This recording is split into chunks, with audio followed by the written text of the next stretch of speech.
අද අපි බලමු යාළුවනේ බටර් කේක් එකක් හදන විදිහ ගැන. මේක හරිම පුළුම් වගේ සොෆ්ට් එකට තියෙනවා. මෙතනදී බිත්තර දෙකක සුදු මද්ද ටික මම මෙහෙම වෙන් කරලා අරගත්තා.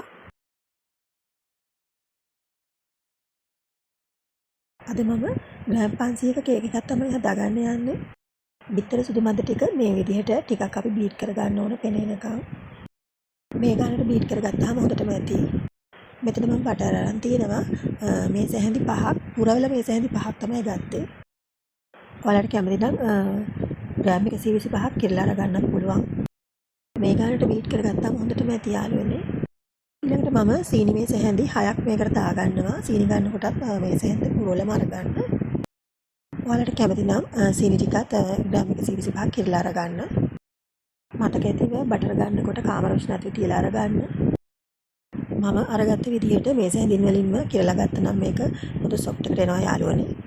ඒක ඔයාලට කැමති විදිහට කරගන්න. පාට ටිකක් වෙනස් වෙනකම් බීට් කරගන්න මෙන්න මේ ගානට. සීනි ටික කුඩු කරලා අරගන්න නම් තවත් හොඳයි යාළුවනේ. ඊළඟට බිත්තර කහ මද ටික මම මේකට දා ගන්නවා. ඊළඟට සීනි ටික දිය වෙනකම් අපි මේක බීට් කරගන්න ඕන. දැන් බටරු සීනි හොඳට දිය වෙලා තියෙන්නේ යාළුවනේ. පාන් පිටි මේ සැහැඳි 6ක් මම ගත්තා.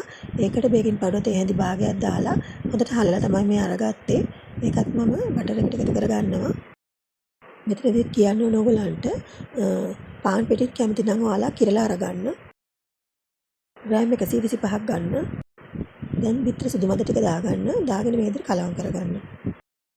වැනිලා තේ හැන්දකුත් දාගන්න. අන්තිමට බීටරෙන් ටිකක් බීට් කරගන්න.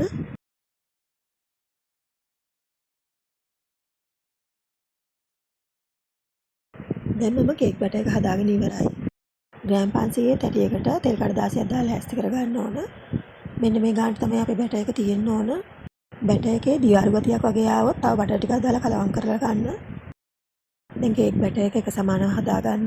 සෙල්සියස් අංශක 180ට විනාඩි 5ක් 10ක් ප්‍රීහීට් කරපු oven එකක විනාඩි 35ත් 40ත් අතර මේ විදිහට පුරුස්ස ගන්න. මේ විදිහට ස්ටික් එකක් ගහලා බලන්න යාළුවනේ. ස්ටික් එකේ ඇලිලා එනවා නම් තව ටිකක් වෙලා කේක් එක තියෙන්න ආරින්න. කේක් එක oven එකෙන් ගත්තට පස්සේ විනාඩි 5ක් විතර තියෙන්න ඇරලා මේ විදිහට කූලින් ඩක් එකකට දාලා තෙල් කඩදාසිය ඔක්කොම අයින් කරලා හොඳට නිවෙන්න තියන්න. ඔයාලට පේනවා ඇති මේක ස්පොන්ජ් ගතිය කොහොමද තියෙන්නේ කියලා. ඔන්න ඉතින් මේක තමයි මම හදාගත්ත රසම රස බටර් කේක් එක. මේ වගේ පුළුම් වගේ රසම රස කේක් එකක් ඔයාලත් මේ අවුරුද්දට හදලා බලන්න යාළුවනේ. ඉතින් මේ කේක් එක හරිම රසයි යාළුවනේ. ඔයාලත් හදලා මට රස කියන්න. ඉතින් තවත් මේ වගේ රසම රස රෙසිපියක් අරගෙන එන්නම්. ඔයාලට සුබ දවසක් යාළුවනේ. ඉතින් මගේ පේජ් එකත් ෆලෝ කරගෙන යන්න යාළුවනේ.